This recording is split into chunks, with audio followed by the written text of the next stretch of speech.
lesson 36,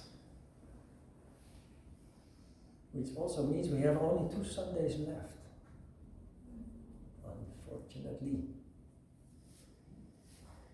All right, we continue with the philosophy of the Kleshas according to Patanjali. We read from the Yoga Sutras of Patanjali, chapter 2, Sutra 16. This is one of my most favorite sutras. The misery which is not yet come can and is to be avoided. Many sutras are written in difficult language, difficult to understand, deep meaning behind symbolism, hidden behind symbolism. Texts that appear to be very mysterious, but when properly understood have a practical meaning. But here, there is no doubt about what Patanjali is trying to tell us. The misery which has not come can and must be avoided. He's basically saying, don't be stupid.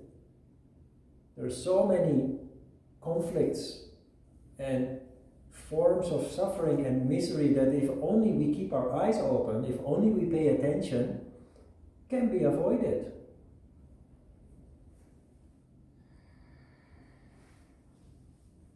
I see people all the time using their mobile phone behind the wheel when they are driving.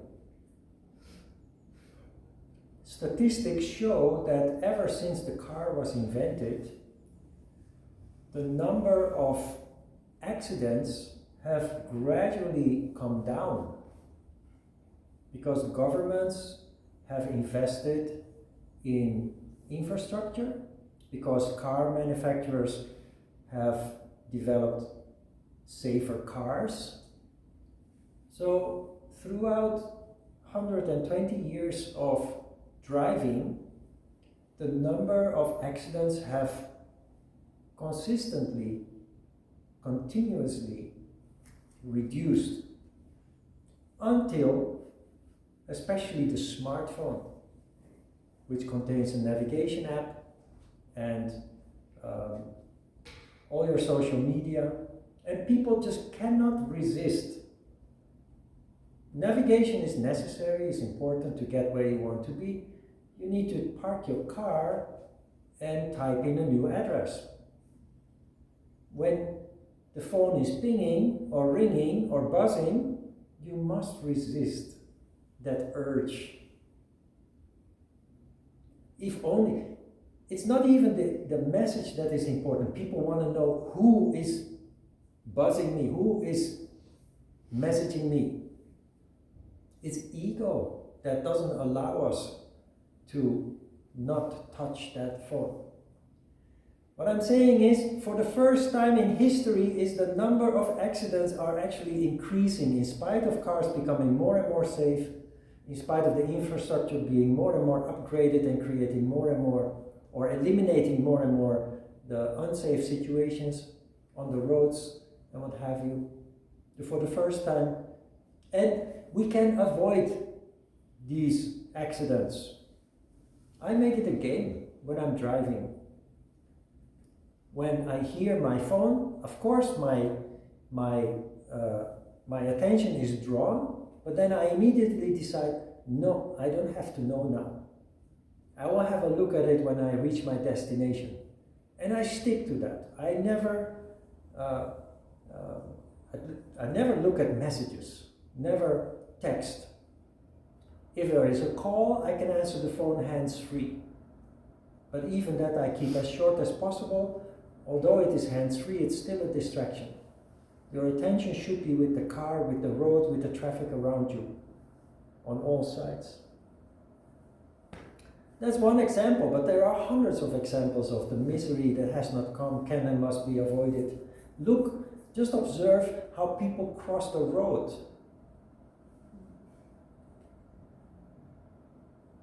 I've observed that basically all my life, but again, the smartphone has changed a lot in this sense. But people generally, even before the smartphone, even before the mobile phone, people tend to be busy with other things mentally.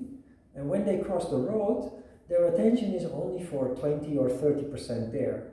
So they see that the light is green, they can walk, so they just start walking. And if you pay attention, you will see that many people do not even pay attention if there is actually a car coming, left or right. And cars, of course, tend to stop for the red traffic light, but not all do so. You must always look left and right, and again, left and right. If you see me crossing a road, my head is constantly turning left and right. I cannot not watch left and right. I'm too sensitive for that, too aware of the possible danger of being hit by a car. But I see people hidden in their, or absorbed in their smartphone, totally oblivious, and basically just lucky that there is not a car going through the red light. Totally distracted.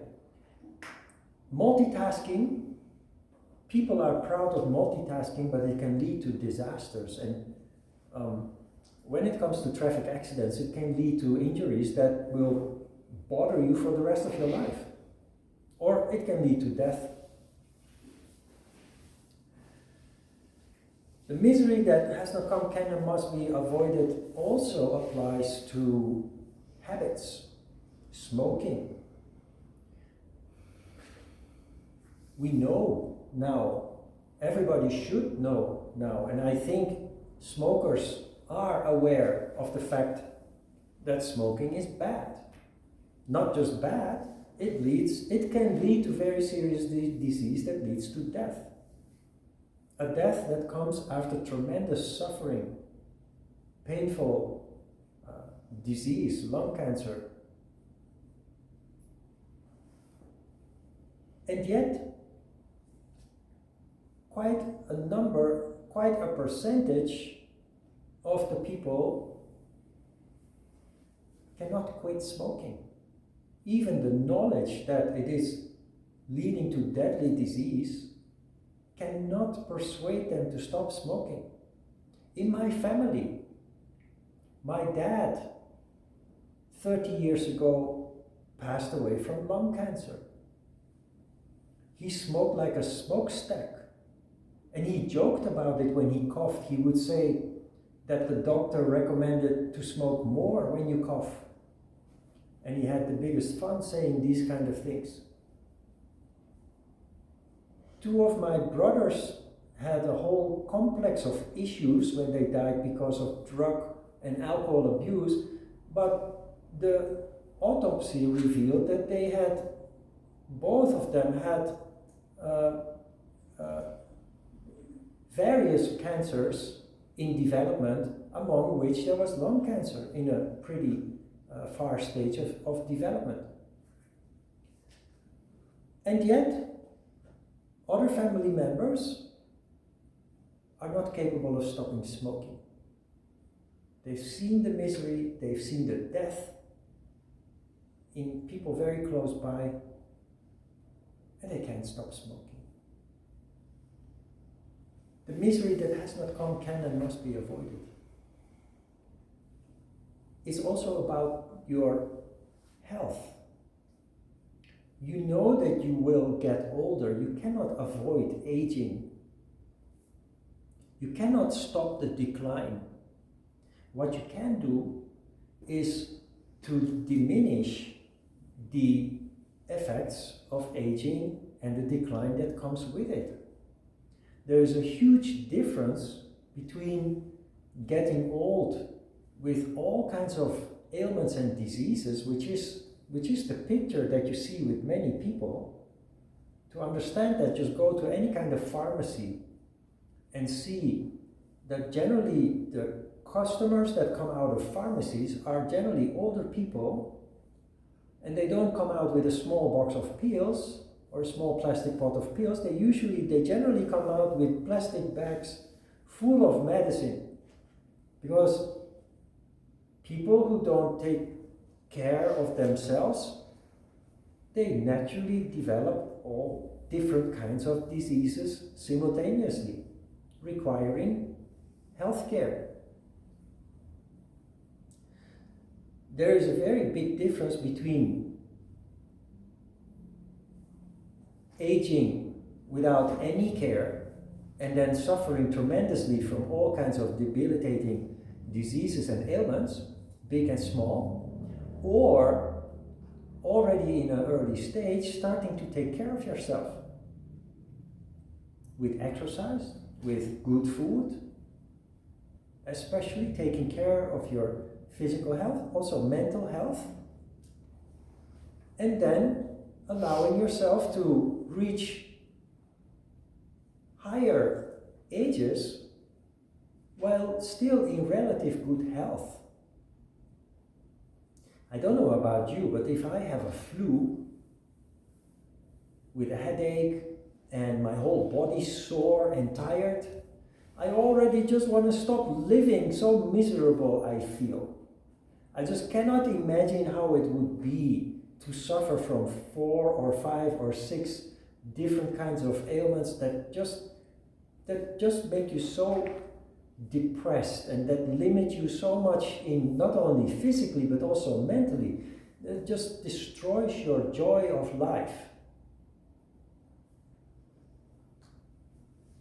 I always admire this documentary maker for the BBC. I always forget his name. But he's in his 90s now, and he's so healthy still, and still so passionate about what he does. Sir David Attenborough, of course. Thank you. I always forget his name. Yeah. But if you see him, you will not believe that he's close to 100. He's in his 95 or something. And he's still so sparkling, so passionate, compassionate with the world, with nature. It's just amazing. He reached that age not by just living life and just eating and drinking and smoking whatever he wants. That is just impossible. Of course, some people have better genes than others, but it, for a large part, really depends on how you care for yourself. The misery that has not come can and must be avoided. What is the difficulty that we are looking at here? That was described last week, when one of the sutras told us that we take things for granted. We think that things that are temporary last forever. And that is what we think about our health too. When we are young, we are almost indestructible. And we just cannot even imagine that 30, 40 years later, we might actually just fall apart if we do not do a little bit of effort of self-care. Of course, that is ignorance. As a yogi, you have less and less of that, and you actually observe in your surroundings that there are indeed people at a higher age that are suffering tremendously. And it is then not so difficult to understand that one day you will be yourself in that position, that you reach that age. Taking care of yourself at a younger age is an investment in happiness and health at an older age. The misery that has not come can and must be avoided. It applies also to conflicts that we have, because conflicts are always caused by ego. Something is triggered and we simply react. Something is happening and we simply react, often leading to an exacerbation of the situation, of the conflict. Taking a little step back and trying to control our initial reaction goes a long way in reducing the severity of the conflict that you are involved in.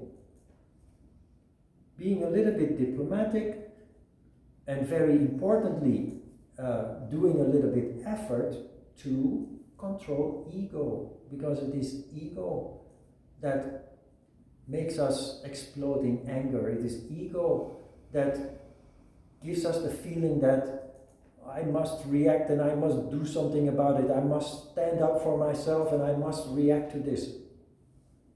It always leads to a more severe conflict, and control, a little bit of restraint, goes a long way into avoiding or reducing at least the misery that comes out of such situations.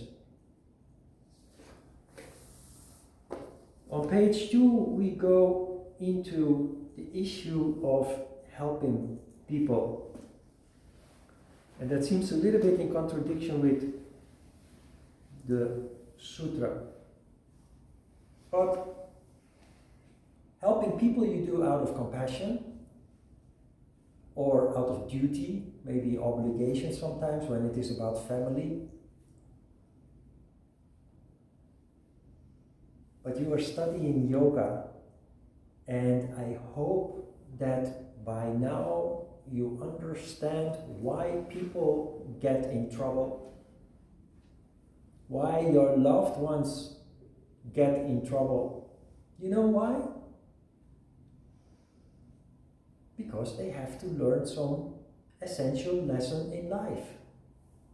That is why we encounter misery and suffering in life. That's why we get in trouble. We apply this to ourselves. We learn that we must try to see the cause and effect being at work here. And when we can do that, when we succeed, we learn very important lessons about ourselves, about our nature, our character, about life in general. But this does not only apply to us. This applies also to people around us. And when people are in trouble, they are in trouble because there is something to learn there. So if we help them to solve the problem, in terms of solving the problem for them, they will not learn the lesson and they will end up in the same misery again. And that is why, although it seems in contradiction with the meaning of this sutra, it makes total sense. What you can do, of course, you're not indifferent. It's not that you don't care. But if you want to help people solve their problems, you must help them to help themselves. Give them a little advice, give them a little hint, push them a little bit in the right direction, but do not solve the problem for them. I have a bit of a tragic experience myself in this sense that can maybe help you understand how this works.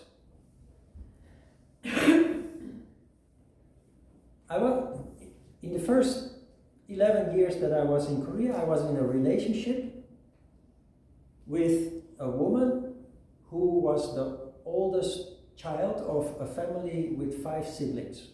Parents did not live anymore, so she had 1 sister and 3 brothers. Her sister was deaf-mute, and she was married with a man who was also deaf-mute. They had 2 daughters who were both not handicapped. They were both capable of hearing and speaking. Now in Korea you have this Confucian concept of filial piety. You must always help your loved ones. You must always help your family. That is a duty. So the situation as I observed it was that the whole family was always busy, working hard, developing, sometimes surviving, but really diligent, trying to make life better. Except the deaf-mute sister and her husband. They lived life like royalty. But they didn't do anything to deserve that. The family was always there to try to help them.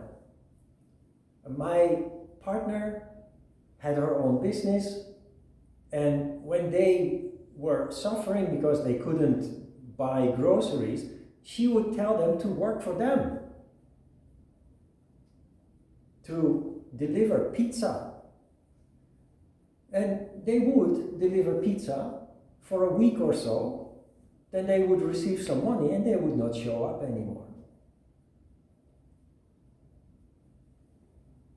We moved to Mokdong, from Sadangdong to Mokdong.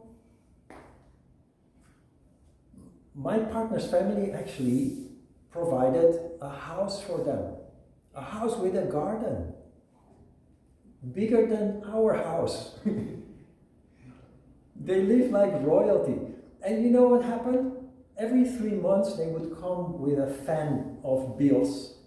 Electricity, phone, internet, gas, and the rent. Oni, Hoa Chamjo. Big sister, please help.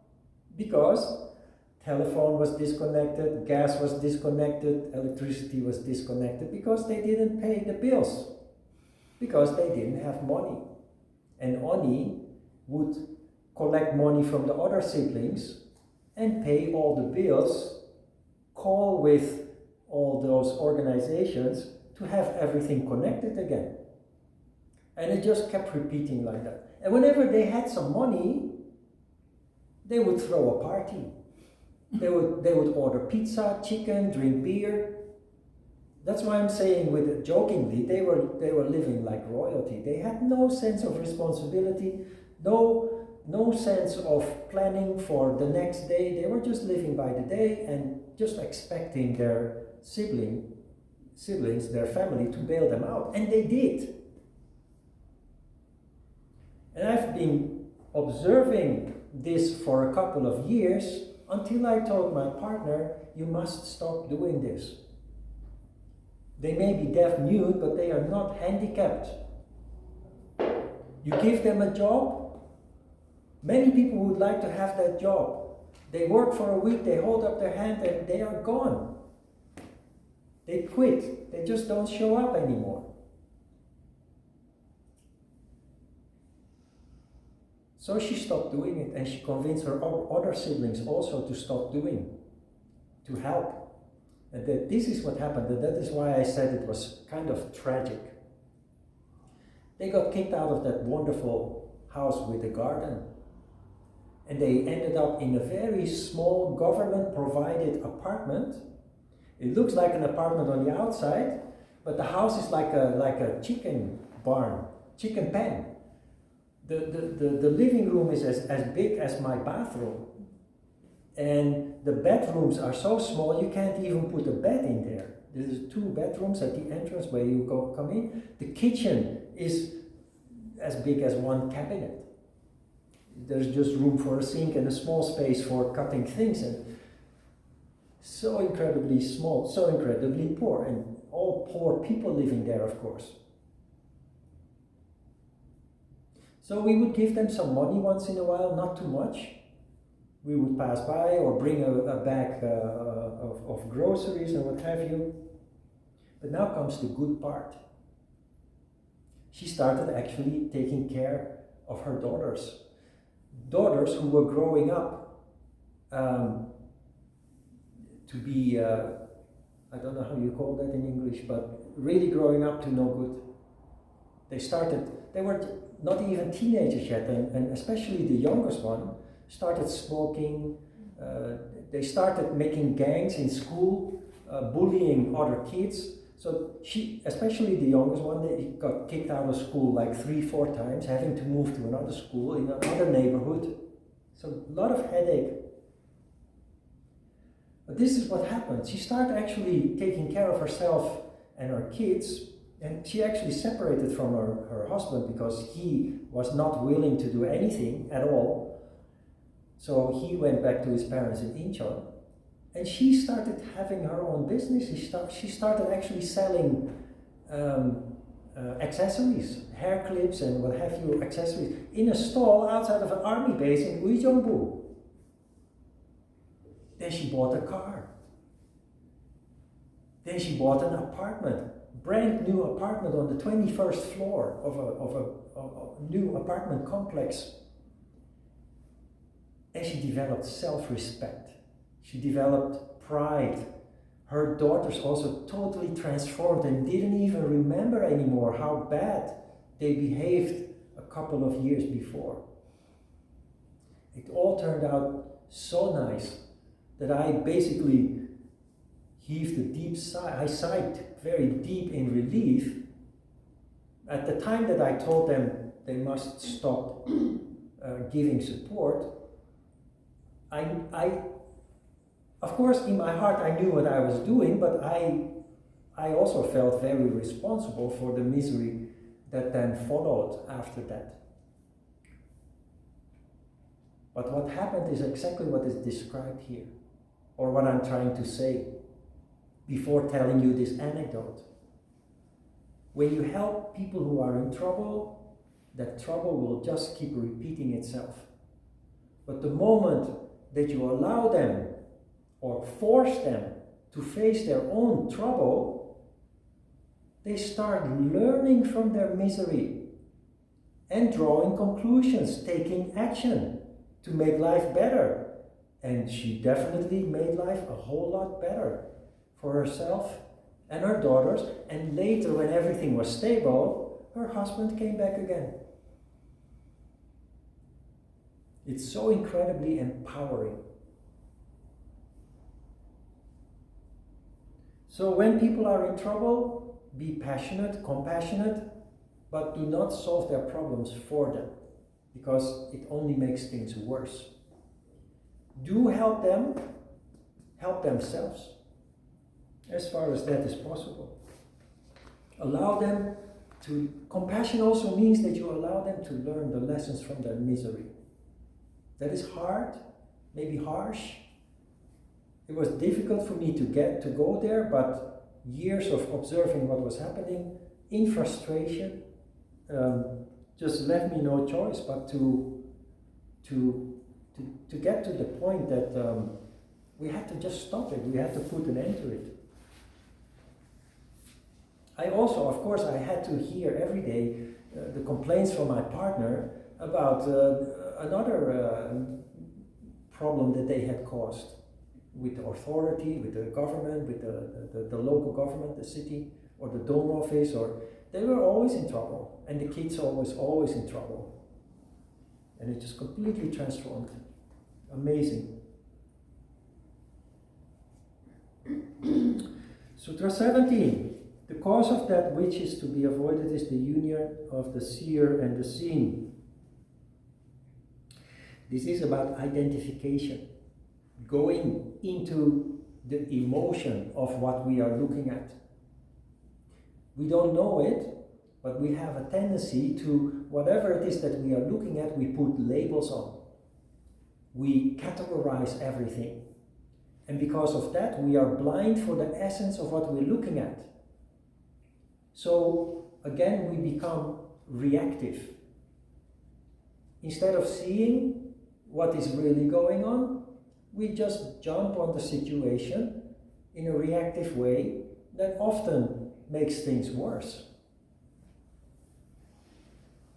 As a yogi, it is only natural that if you practice fairly regularly, you become contemplative. You obtain the quality of contemplation. Not when you meditate lays the foundation, but in daily life, in general. So you're still human, you still have a tendency to react, but then kicks in a new quality when you find yourself in a certain situation. You develop the quality to intuitively take a step back and just soak things up without judging, without taking action, just soak things up and feel what is going on intuitively.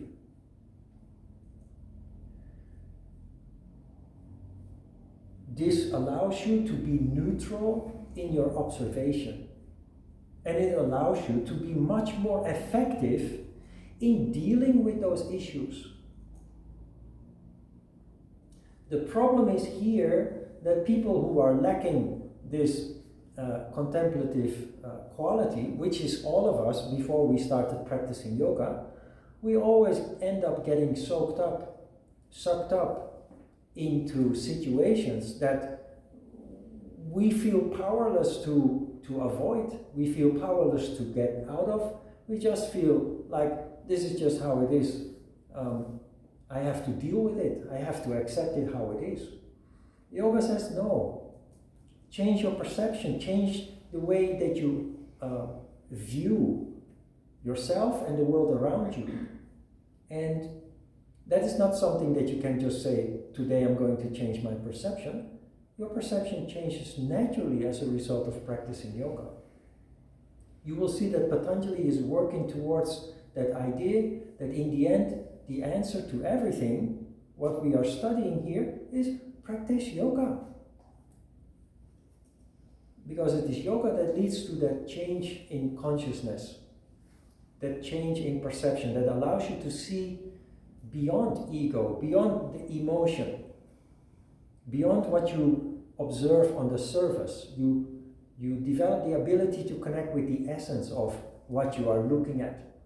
If you don't understand what that exactly means, it's like when I got shoved to the side with an elbow by somebody who wanted to have a seat. The first reaction is reactive, is emotion, is ego. But then you take a step back internally and you feel the essence of that person and the action that just occurred. And you see something very different that actually opens your heart and allows you to be compassionate, understanding. That's an ability that you all develop as a result of your yoga practice. It's not something that you say, I will implement that starting from today. It's just a natural result of your yoga practice.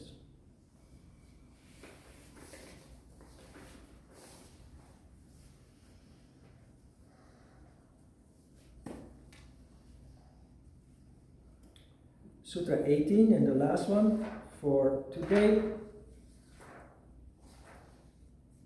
The scene, the objective side of manifestation, consists of the elements and sense organs, is the nature of cognition, activity and stability, sattva, rajas and tamas, and has for its purpose providing the purusha with experience and liberation. Now this looks like a very difficult soup of words again. It's hard to understand in a practical way. But Patanjali here is reducing life and everything in life to what? To energy. Everything is energy, as we have learned from the very beginning of the course, including situations. So he says everything that you are confronted with is in fact nothing more than a mix of tamas, rajas and sattva, and manifesting in various ways depending on the amount of energy that is there. He is trying to reduce everything in life to an objective observation. Instead of reacting to what you see on the surface, an emotion, ego, he is telling you to look beyond that and try to see what the nature is of what is behind that surface. What is the nature, what is the essence of what is behind it? And the nice thing about Patanjali's whole story is this. All this has for its purpose providing the Purusha with experience and liberation. You know what that means? The world is your playground. You don't have to withdraw yourself in a temple or a monastery to be free from all the miseries of life and just focus on meditation and prayer and gardening and silence. No, Patanjali is saying, if you observe and you can see that everything is just what it is in fact energy that has a certain quality that provides you with experience, with insight. And that eventually will lead to liberation. Normal people, unconditioned people, they use the world as a playground only to get stuck in the mud. A mud of conflict, suffering and misery, physically and mentally, but especially mentally. With all the conflicts and all the worries and doubts and regret and guilt and anger and sadness, all those emotions that affect us. And then we spend the rest of our life living like that, suffering like that. But Patanjali here is saying, now that you are a yogi, this is how it works. If you can see beyond the surface and you start seeing that everything is objective, it provides you with insights. It provides you the experience of going through these situations consciously. The emphasis on the word consciously puts you onto a very dynamic path of growth and development. You will constantly mature and grow as a result of that. It also means that people who are not on that path, which is the majority of society, of course, they just keep running in that cycle. Or, like this hamster mill that you can put in a cage where you have a mouse or a hamster. They can exercise walking that mill, and they can tire themselves in that way. So this is basically the situation of people who are in that ignorant condition that Patanjali tells us is the cause of all our suffering and misery. We get tired, but we don't get ahead. We stand still in this treadmill. The yogi is not in a treadmill, is on a real path and is actually moving forward because you learn from every situation that you are going through in life. So Patanjali is telling us life is there for us to pull us up. We can pull us up by the experiences that we have in life instead of suffering from them. Turn them into tools that help us to move forward, to evolve, to grow, to diminish suffering, misery, and conflicts. He even says, well, it could lead to liberation, or it will lead to liberation.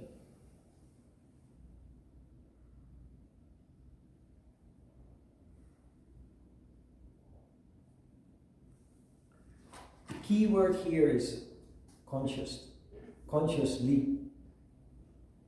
Go on with your life. Don't pretend to be a yogi or act to be a yogi. Just go on with your life. Be yourself. But from now on, you do that consciously. And that is what a real yogi does. Being a yogi is not an act. Being a yogi is life. Living life consciously. And that consciousness comes natural as a result of your practice. So you you do have to engage. But we will come to that because Patanjali emphasizes that towards the end. Oh, we have one more. 19. The stages of the gunas are the particular, the universal, the differentiated and undifferentiated. This is a sutra. Remember when we came across Sutra 16, I said, I like this one very much. That was the sutra that said the misery that has not come can and must be avoided. Sutra 19 is a little bit scientific and a little bit theoretical. The gunas are of course tamas, rajas and sattva. So he says the stages of the gunas are the particular, the universal, the differentiated and the undifferentiated. And we ended up with this whole explanation based on Patanjali and Ajita, which includes the 4 different samadhis. But that in a practical sense is totally not valuable at all. In short, what Patanjali is telling us here, I've kind of explained with the previous sutra, where the gunas were mentioned. That is that everything is in fact a bag of mixed energies. And depending on the mix, it manifests in certain ways. So not really on top of what we have learned in the previous 3 sutras, this doesn't really add so much to it other than a headache if you try to understand this intellectually. When you look at the words particular, universal, differentiated and undifferentiated, you could maybe see this as situations do not just fall out of the sky and present themselves in full fashion. Situations always start from a latent energy. We know that samskaras are memories that are not manifesting. So it is possible that you or I have suffered a tremendous trauma in childhood, but in daily life, 30 years later, we are functioning like normal human beings. So the trauma is not manifesting, it's not bothering us in any way until something happens on the same wavelength as that traumatic experience 30 years ago, that then pushes the button, that triggers the memory to start manifesting. And that is where you get in trouble. When it manifests, it's a vibration that other people then pick up on and react to. So you have the particular, the universal, the differentiated and undifferentiated. Undifferentiated is the latent condition where there is the potential, but it's not manifesting. The vibration is not there because it is asleep. It's latent. But then it gets triggered and it starts to stir in you. Then you have the differentiated. Because of that vibration, it attracts energy from the surroundings. Other people pick up that vibration and will react in kind. So you have this development from a latent to a full-blown situation and some stages in between. This could help us in a practical sense if you want, by acknowledging that it's never too late to interfere and stop engaging in an evolving situation, in a developing situation. When it is latent, you may not recognize it, but then when it is triggered, for normal people, they do not recognize it, they just go along with the energy. They just go along with the emotion, leading to a chain event of things happening. As a yogi, you make it a sport, you make it a game, to try to recognize a situation developing from latent into undifferentiated. And you do that by observing what you feel. If you feel any sense of negativity, pain, disturbance, try to observe it and try to understand it in your observation. What caused it? What triggered it? Where did it come from? But then you develop also the ability, the foresight, to see that if you allow it to evolve, it will lead to misery. It will lead to conflict if you allow it to grow further into the next stage and into the next stage. Then you go back to Sutra 16, which said, the misery that has not come can and must be avoided. Also here, if you have a traumatic memory, and I think we all have to some extent, you have every right to respect that, to want to be understood on that level also. But that often leads to misery.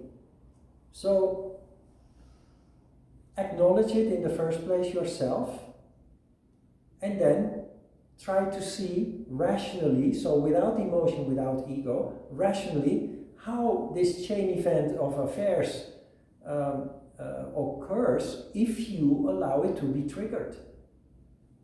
So when it is latent, you don't feel anything. There's no disruption, there is no misery.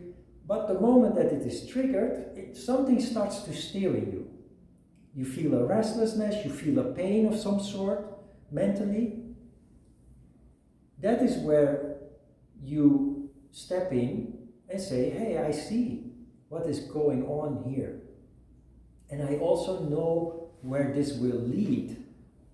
If I do not stop this here and now, it will lead to the same kind of misery that I had back then. So then you go back to the previous sutra, where Patanjali told us that the experiences that we have in life are there to teach us and eventually even liberate us from our misery and suffering. Every time that you go through these experiences, you become more skillful at recognizing it. In the beginning stages, when you just started practicing yoga, you are aware of the misery that you're already in, which is the final stage of this development described here. You become aware of that, and next time you start seeing the misery that is not full-blown yet, but has already evolved to a certain stage. So, seeing the world as your playground and using these kind of experiences to learn from, to grow, yes, especially experiences that are related to our karma, to our memory, they will repeat. They come back again and again in our lives. And from now on, we go into this process where we, first of all, acknowledge the full-blown result, but then we try to wind it back down to its origin. And you become, as a result of your consciousness and repetitive dealing with the issue consciously, you become more and more skillful at detecting the unfolding misery, crisis, if you will, in a beginning stage. And this allows you to completely avoid it. This allows you to completely avoid ending up in another situation that causes tremendous misery. So play, live life, do it consciously. And the rest is all a consequence of that. a natural consequence of that. Patanjali is not saying do things like this and do things like that. He's actually confirming a development that is taking place as a result of you practicing yoga, and by you understanding it consciously as a result of your study, you are much more efficient at implementing or integrating it into your life. Okay, questions?